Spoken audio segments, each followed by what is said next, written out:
Well, hello everybody. Welcome back to my basement office. Today we're going to go over chapter 4. Notice I didn't say good morning or good afternoon because I don't know when you're watching this. So, chapter 4, it's about power. Question is, who has the power? And it's not easily answered. Uh, General definition is who has the ability to influence? Who has the ability to get their way? Power is something created by the system, by the culture. It's not something personal. Although you can see some people and say, well, that's a powerful person. And you could give them those attributes. But in a vacuum, that's really, doesn't matter. How are you defining it? He's a weightlifter and or she's a weightlifter and they can pick up a whole bunch of weight or they have a lot of money. It's a scale that you're creating. Power is dynamic. Oftentimes in a conflict, power moves back and forth between the people. We'll go over that in a little bit. It's unbalanced.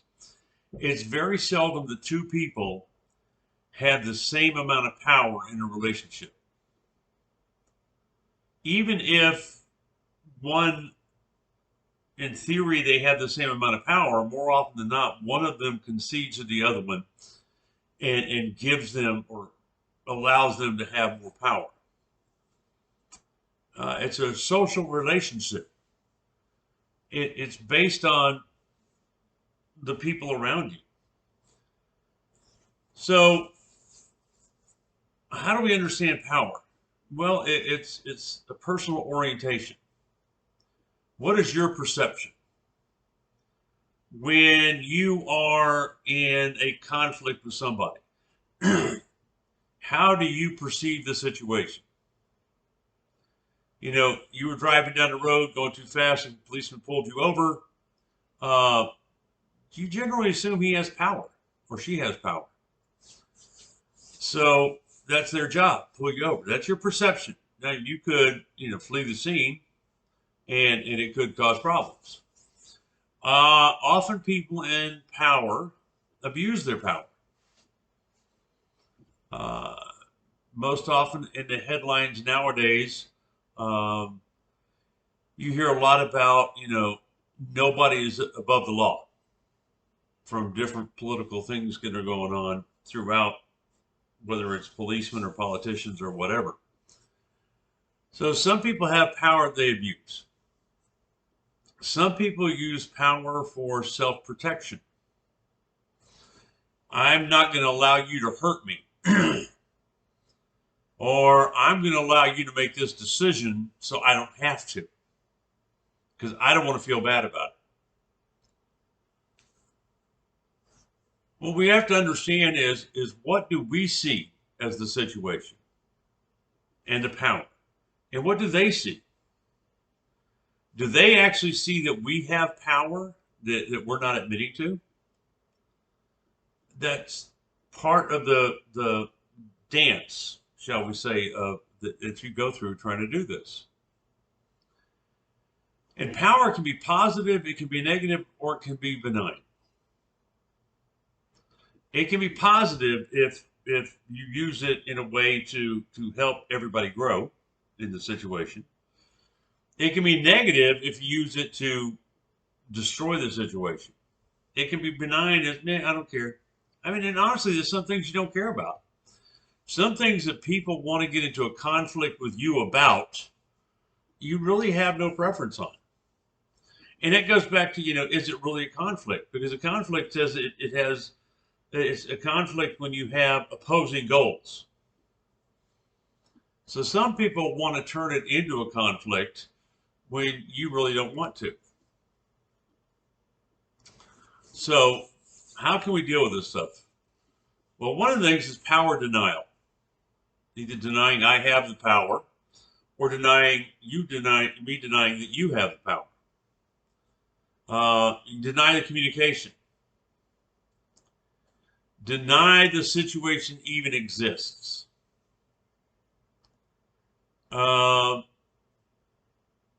Sometimes, especially in a interpersonal, intimate relationship, it's easier to ignore the situation than it is to get into the conflict. And people use different phrases in denial. I'm not myself. The book says I'm not myself when I drink. Sometimes you just say, I'm not myself today. Or the pressure I'm under. And something that my grandchildren tell me often is, I can't help it. Yeah, you can. People in power often deny the power. It's like, no, I don't have any power over you. In reality, they may.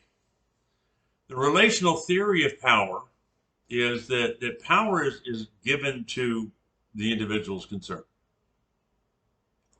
The relationship creates power. I had a boss in Germany that was very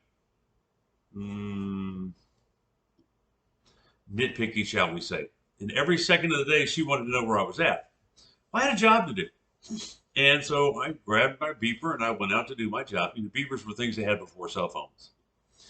And I came in the office, and I think I mentioned in the last class, and if I haven't mentioned it yet, you always admonish in private and praise in public. So instead of her getting me in her office to chew me out, she chewed me out in front of the 32 people that were working there. And I got tired of her power, and I basically had it out with her. So the relationship with boss and employee, so to speak, I was second, she was the manager, I was second manager, for lack of a better word. And the relationship created the power. She was in charge, I was second in charge. But sometimes, things happen. Well, we each have currency. And I had my value. There was things that I did, I knew about, and I could handle that she couldn't. She, on the other hand, had her rank and things that she could do that I couldn't. So in a great relationship, then you both use your currency for your strengths and to cover the other's weaknesses. So independency creates power. If I am dependent on my wife driving me somewhere because I'm blind, she has the power. She could say no. But on the other hand, my wife I don't know if I've mentioned or not, she has dementia. So she's dependent upon me for her memory. So we have this she's my eyes and I'm her memory, and the power distribution in that particular instance is fairly even. When she needs help remembering something or wanting to know something, then she comes to me. When I need help going somewhere, then she drives. So we have both and power. Well, it starts off talking about how society has created different monsters, shall we say. Boys are created through society to be competitive. They go on teams, they want to win, they have coaches, they are always competing with one another. Whereas girls are raised to be collaborative. And boys, when they play war or whatever, they want to be in charge. And the book uses the phrase that in dolls, nobody's in charge. I've never played dolls, so you ladies might have to correct me if I'm wrong or if they're wrong. But the thing is, both and power means both of us have power and we can both use it. And thankfully, society is changing to where it is not that diverse as far as boys and girls, or men are from Mars and women are from Venus, as one book put it. But to have both and power, you have to have mutual empathy. If you are not empathetic toward whoever you're in a conflict with, you'll never see their side. You have to have mutual empowerment. You have to give them power, and they have to give you power for things to work. You need to be responsible for yourself and others. You can't just look at it, well, I'm responsible for myself and da da da da. That may be true in some cases, but unless you take responsibility for the situation, which actually includes both of you, then you won't be successful in finding a collaborative agreement. One of the things the book talks about is that, a lot of people, well, mothers don't work. I disagree with that statement. And in many cases, mothers, if I'm talking about the ones that stay at home, take care of children, not the ones that have a job plus take care of all the housework and kids and everything else, which many of them get put in that as well. But that's a lot of work.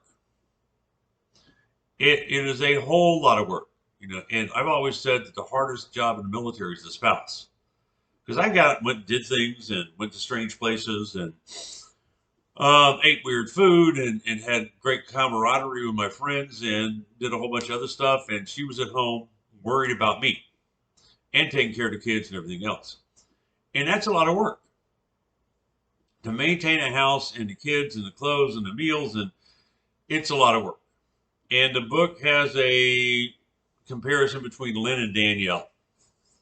And Lynn was away, or Daniel was away fighting fires. And he wanted Lynn to run everything by him. And Lynn didn't think she needed to run everything by him. It's a decent argument, especially for a lot of the people that think that mothers, stay-at-home moms, don't work, because they do. We have bases of power. What are the different bases of power? One of them is currency. And currency, like money, that's why they call it that. But I have a broad skill set. I repaired medical equipment in the Army. I was in the Army. I've traveled to many foreign lands.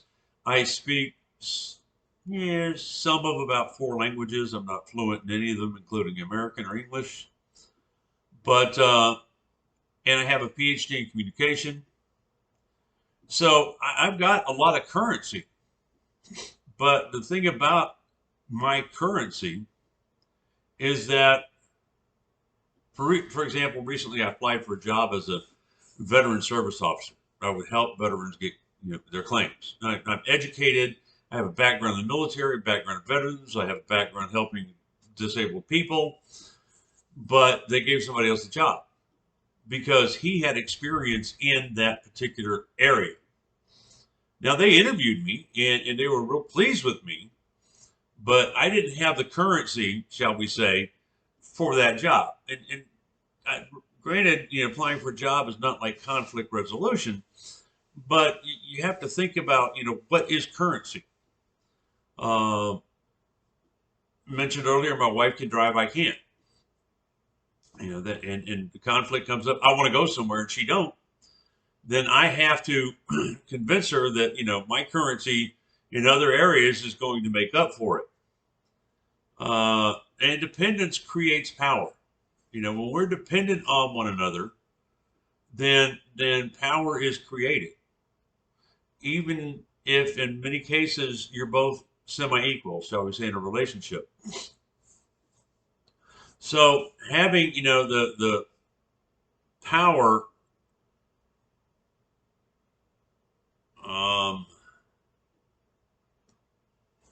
I think I got off on the list here, but that's okay. Having the power balanced is your goal. But because I'm dependent on her for certain things, she has power. Because she's dependent upon me for certain things, I have power. Both and power. Boys competitive, I talked about that. Girls, bases of power, currency. Yeah, I got off a little bit. Power currencies, designated power. By the way, I'm not going to redo this video for that little slough there. I apologize, but next time I make it, I won't have one. I won't have it. Designated power. That's something I mentioned earlier, like the police officer, the president, your boss. For some reason, they are designated as being the one in power. They're designated with having that currency. So the textbook talks about something called RICE. It's an acronym about 4 different things, and it's resource control. So who has power? Well, who controls the resources? In your relationship, in your business, in your employment, who has the checkbook? Who controls the bank account? That's resource control. Whether it's money, and we'll just use money for an example. It could be food. Who cooks the food? Who buys the food? Who chooses what you're going to have for dinner? It could be textbooks. You know, I've got a year-old textbook because it's a little bit cheaper. But I could have said, no, we're going to use the latest edition. So who controls the resources? Interpersonal linkage. Okay. What is interpersonal linkage?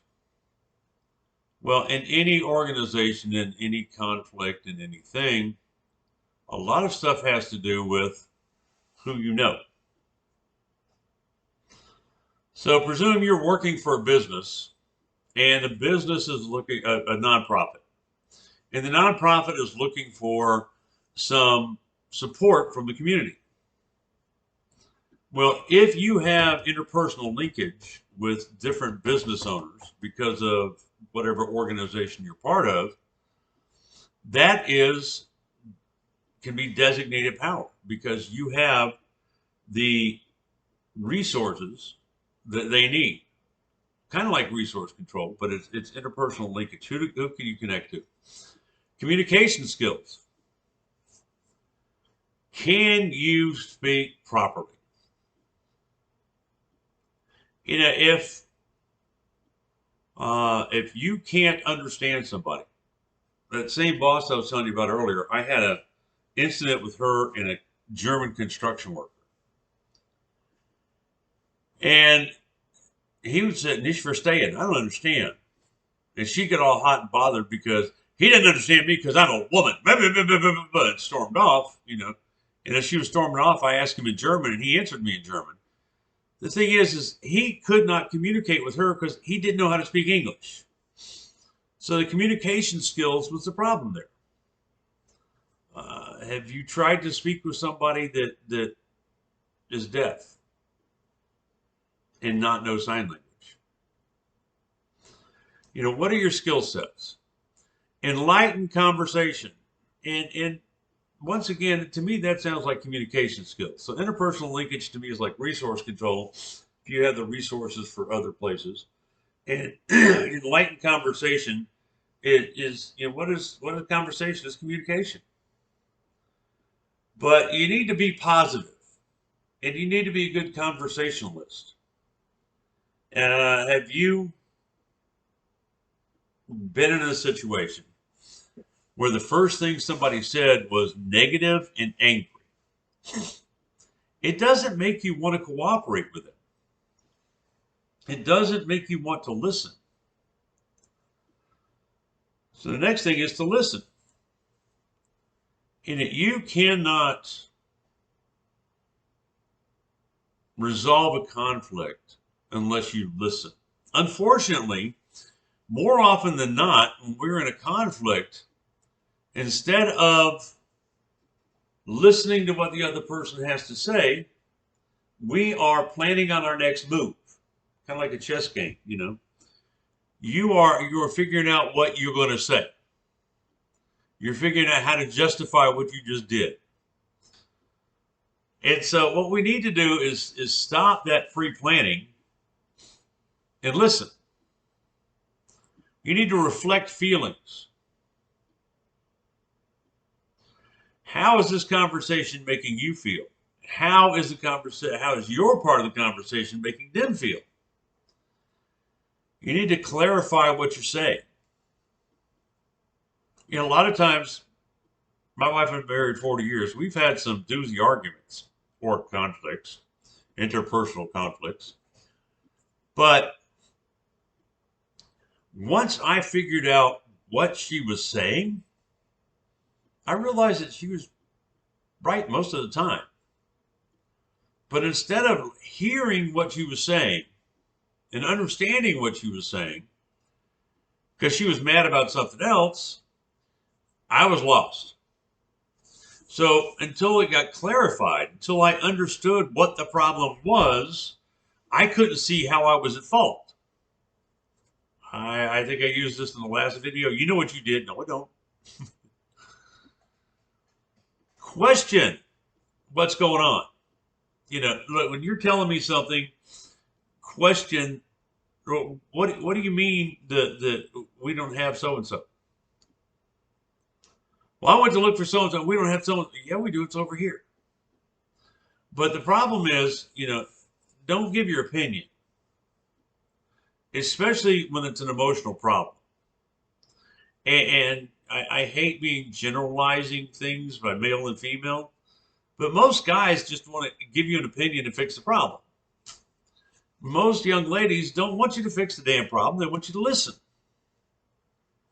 And once again, I'm trying not to be sexist or generalize too much, but if you think about the relationships that you're in, how often does that happen? So when you don't understand, when they're trying to clarify and you don't understand, ask questions so you can understand what's going on. But don't start giving your opinion. Summarize. So they told you all this stuff. So tell them what you understood. Now, to think about it, you have to make sure that you're not being condescending when you do all this stuff, or you don't sound like you're condescending. When I was taking my counseling courses, one of the things they said that you need to be an active listener. And active listening. So what you're saying is, I was trying that and drove my wife up the wall because I was like repeating everything she said. So take it with a measure, so to speak, folks. Don't go overboard and summarize everything they say and clarify everything they say. Actively listen to what they're saying. And when you have questions, ask them. Expertise currency. So what is expertise currency? I can tell you a lot about being a blind guy. I can tell you a good amount of flying a hot air balloon, even though I've never done it. It's something I want to do. It's something I've researched, but I'm not an expert in it. I'm pretty much an expert in blind, visual impaired, in the Veterans Administration as far as what they do and don't do for you. I don't know what the state of Georgia does for you, though, as far as blindness. I don't know what the National Federation of the Blind or the American Blind Commission or Foundation for Fighting Blindness does. I'm an expert on VA stuff. I'm pretty good at communicating, I think. I can tell you about my military career. I had somebody contact me. They wanted to hire me because of my military background, and I can speak military. So expertise currency. What is your forte, so to speak? What do you do well? What do you bring to the relationship? When I was working full time, and my wife was not, she did the housework. She did the laundry. She did the dishes. Took the da-da-da-da. I love to cook, so I did a lot of that. When she got a job, then I started doing the laundry. I still cook. She did the dishes and the house cleaning and that type of stuff. So we each do what our strengths are. I try to clean the house, but, you know, with tunnel vision, sometimes I miss spots. So she prefers that she does that. Power in distress systems, either or, win, lose. I really don't like either or. But sometimes distress systems cause situations to be win or lose. I'd much rather find a collaborative answer. I really think that most of our congressmen could benefit greatly by taking this course, but that's another question. But power,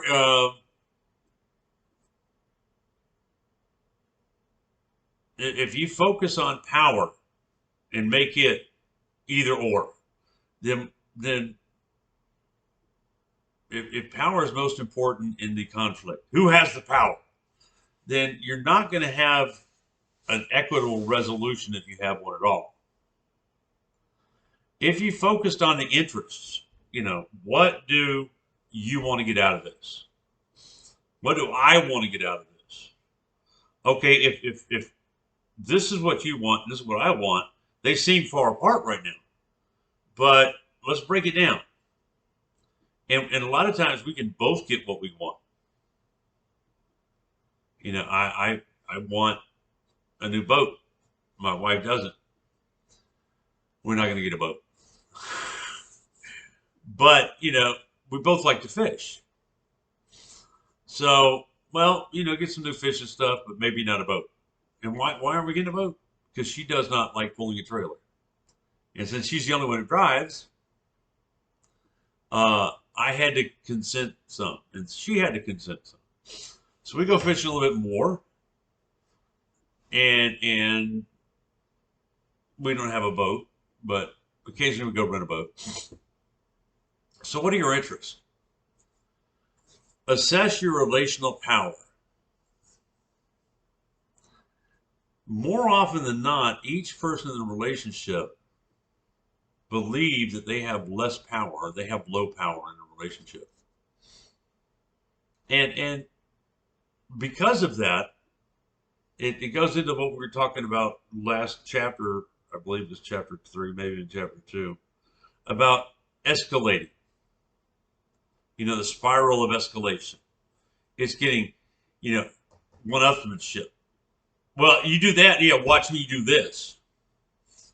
And it doesn't allow you to come to a good compromise or a good solution because you consistently believe that you are the low power person, and because you're the low power person, you are going to get them back this way. Perception of power is more often inaccurate than not. And influence goes both ways. It's not that I am saying you are going to take me to my Rotary meeting in Columbus. I mean, I can say that. But she can say, I don't feel like driving. And then I can say, well, I know you don't feel like driving, but I haven't asked in a while, and I'd really like to go to Rotary. And then she could say, well, if it's something that you'd like to do and we haven't done it in a while, then yeah, we can do it. But if you tell me we're going to do it, then I'm going to be against it. So that kind of goes to, believing you have less power. If I say we're going to do this and she doesn't want to, then it's going to escalate. Influence, like I said, goes both ways. Controlling the conversation does not equate or indicate power. The person doing the talking may not be the person in power. The high power person may be listening to the low power person talk. And it doesn't mean that they're giving up power. They're just trying to understand what's going on. And so whoever's in charge of the conversation does not necessarily indicate, or dominating the conversation doesn't necessarily indicate power. Now, if you're ever talking to your boss and he keeps looking at his watch, that's a high power way of saying, I'm a busy person, get on with it. And the boss can walk off when they want to, so they never have to say a word. So, don't ever believe that just because somebody is controlling the conversation that they're the powerful one. I have been in a conflict with my wife many times and ran my mouth, and she just let me hang myself. So when you are assessing what's going on and figuring out where you're at, you need to ask some questions. What are your sources of power in this relationship, whether it be work, intimate, friends, whatever? What are your sources of power? What do you bring to the table? What are the others' sources of power? Whoever that you're in this conflict with, what is their power? What's their source of power? Do they have the resources? But you have the communicative linkage? How's that working? Because, Ernest Hemingway once said, no man is an island. So it's kind of difficult to get where you want to be by yourself. What is the perception of both? What is your perception of the other? What is the other's perception of you? Does the other look at you as somebody they can depend on, they can trust, and they know you got their back? Or are they trying to figure out if you're trying to get their job? Sometimes the person in power may look weak, or sometimes being weak is a very powerful thing. And the book uses an excellent example of that with Martin Luther King and the nonviolence protests. If you looked at it, it's like, yeah, these people are weak. They're getting beat up, and they're not fighting back. Well, eventually, their powerful stance took precedence, because a lot of people from throughout the country would watch newsreels of people getting beaten or dogs attacking them and not fighting back, and that caused them to support and back the people that were being nonviolent and question the power and authority of the people doing the damage. Balancing power is something that is constructed. You may be the powerful person. I may be the low power person. But if we want to balance the power, then we're going to have to construct something. The person with power, the high power, is going to have to give the low power something. The low power is going to have to do something in return. An imbalance can cause high emotions. If you have an imbalance in power and you are the low power person, or if you're the high power person, the low power person could get angry, could get into a rage, could be helpless. They could be apathetic. Yeah, I know this is important to you and you're the boss, but I really don't care and I'm going to quit anyway. So, the goal is to empower the low power and balance it out. So give up some of your high power, give it to the low power, and so you're more on equal footing and you can get a lot more done. And in collaboration in the Western Hemisphere, the America, England, Canada, people are individualistic.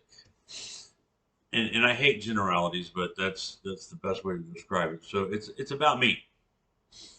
I am going to try to get promoted. I am going to try to get a better house. I am going to try to whatever, get this award. A lot of times,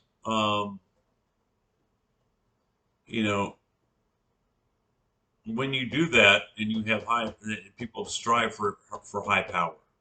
I want to be the CEO. I want to be the guy in charge. I want to be the guy in the checkbook. But they say that power corrupts. And I'm sure you can look around you and see all kinds of powerful people that are corrupt in many ways. Now, there's some powerful people that aren't. There's some people with power that aren't corrupt. But power often corrupts. And you can look through history and see that. And the thing about is when you have high power and you want to balance stuff, you have to show some restraint. You can't always, well, damn it, it's my way or the highway. It can't always be that way. Not if you want to balance power. And you have to empower the other if you have high power. And the thing about it is low power can corrupt just as well as high power. Low power can corrupt by providing resistance, organized or not. Apathy, violence, passive-aggressive behavior. When you say something kind of under your breath, they say, what? Oh, I'm done. Those things can cause corruption in communicative conflict. Bullying, ongoing, persistent badgering. I don't think I had to spend a lot of time talking about the bullying part of this chapter because, unfortunately, I think most of you know about bullying. Many of you have been bullied, and some of you are probably bullies. And some maybe both sides of the coin. Who knows? But it's ongoing, persistent badgering. I have high school, middle-aged, elementary school grandkids. And unfortunately, some of them are experiencing bullying now. Kids can be mean. Cyberbullying, something I didn't have to worry about when I was a kid, nor did my kids. But now, they can get bullied 24 hours a day, 7 days a week. Before I was worried about my kids getting bullied at school.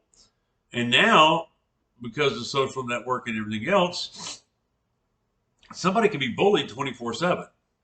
And that unfortunately has resulted in attempted and successful suicides. So a lot of people think they have power because they're bullied. Workplace bullying is the last part the chapter talks about as far as bullying goes.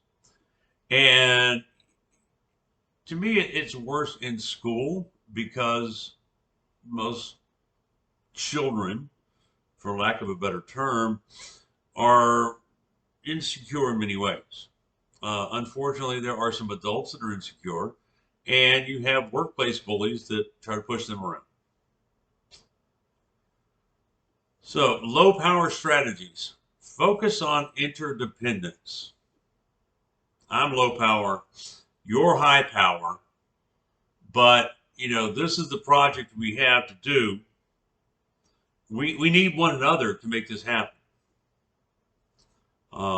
Reverting back to my wife and I need her to see things for me. She, on the other hand, needs me to remember things for her. So we are interdependent in that aspect of our abilities. But focus on interdependence.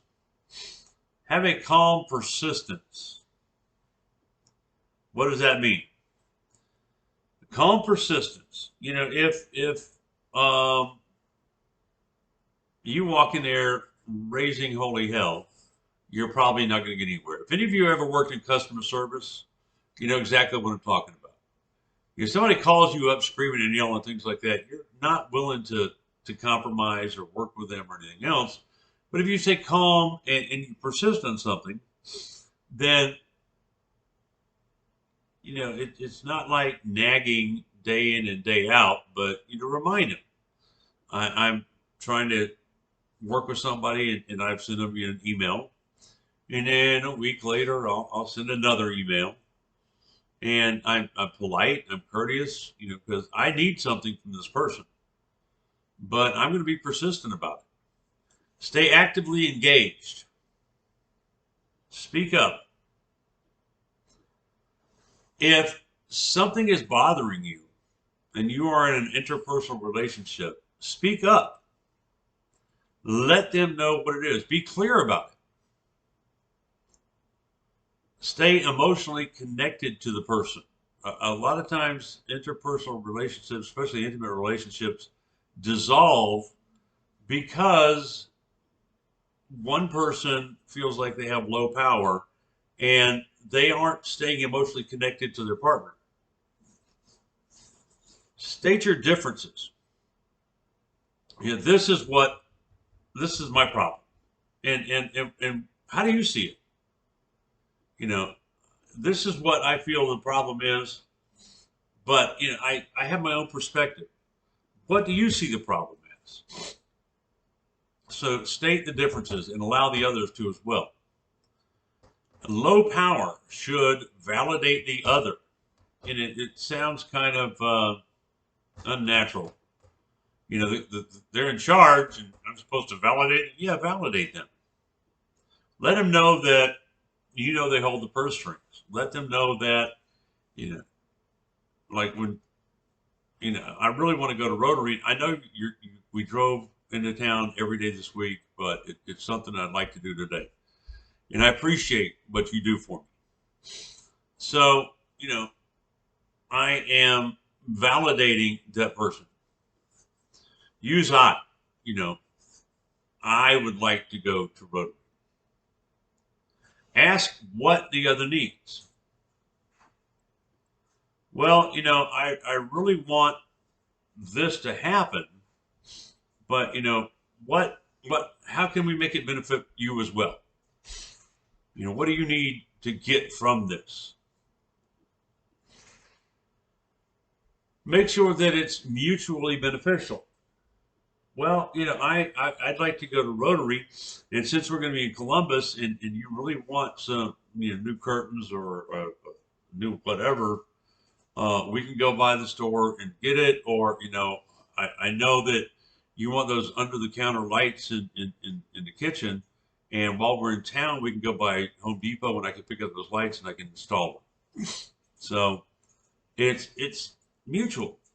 I'm getting something out of it, and she gets something out of it. Now, the book talks about make sure you tell them of your intent to escalate. And that example is, if we don't resolve this, I'm going to the union. I don't know how to put that in the concept of an interpersonal, intimate relationship with my wife because I got no higher authority to go to. As my grandkids tell me, grandma's the boss. My kids told me that too. Show optimism. I know that you're tired of this, but maybe one day I'll be able to drive. Who knows? It's just something you wanted. You'll be able to see in the kitchen better when you're doing the stuff that you like to do when you cook in there or whatever, and it'll be much better. Slow it down if you need to. A lot of times people, when they feel rushed, their defenses automatically go up.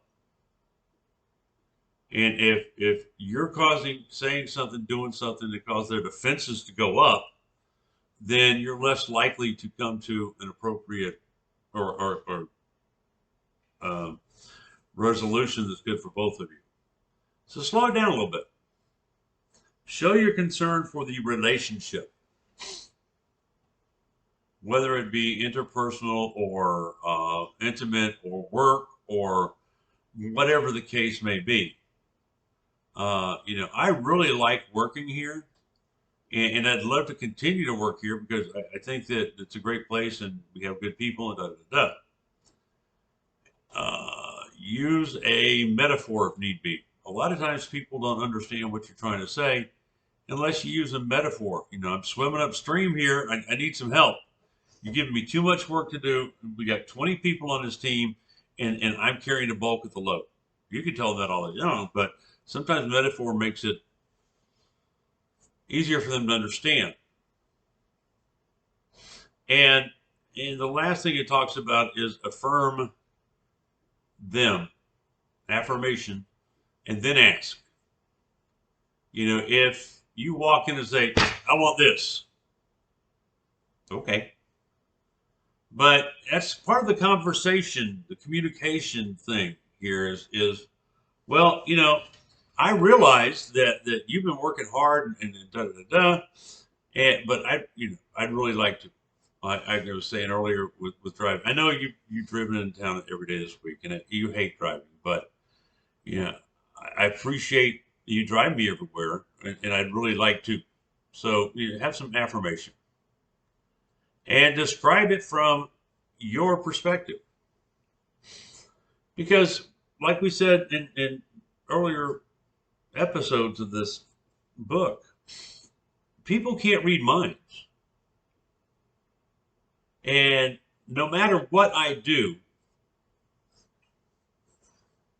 nobody's going to know what I'm thinking. So, describe it from your perspective. I told you all I have tunnel vision. What's that like? Well, get a straw, hold your hands, and look through it. That's how I see the world. So, before, when I said I was blind, some of you may assume that I was totally blind.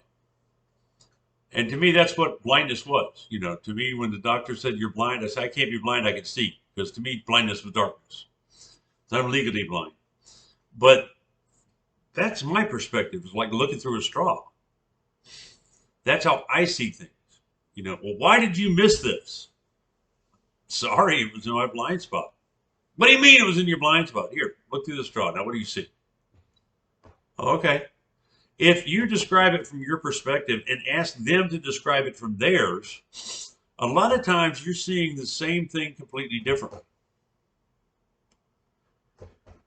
Finally, be courageous and be creative. If you are afraid to take that step, if you're afraid to try to resolve this conflict, which is normal in many aspects. Yeah, I really don't want to hurt her feelings, but this is driving me crazy. I really don't want to hurt his feelings, but he's driving me up the wall. Okay, well, they aren't going to know that unless you tell them. So get the courage up. I really liked her for a long time, and I'd like it to go further, but we're just friends. Well, you're going to just stay just friends unless somebody takes a step. Be creative. Yeah. We like novel things. We like things that are new. We like things that are different. So if you're creative in your ask, and if you're creative in your ideas, they tend to go a lot further in most cases. Of course, you're always going to run into the people, this is the way we've always done it. Okay, fine. How's it working? So I know some people that my mom won't use a computer. I know some people that up until the first 5 years, 6 years, 8 years of the internet, they wouldn't use email. They would not use social media when social media first started springing forth, because no. So be courageous, be creative. I hope this helps you understand the chapter better. That's my intent. If I screwed up, let me know, and I'll be happy to talk to you one-on-one. And if not, you'll see me anyway, because I don't get to see y'all next week. Take care. Bye-bye.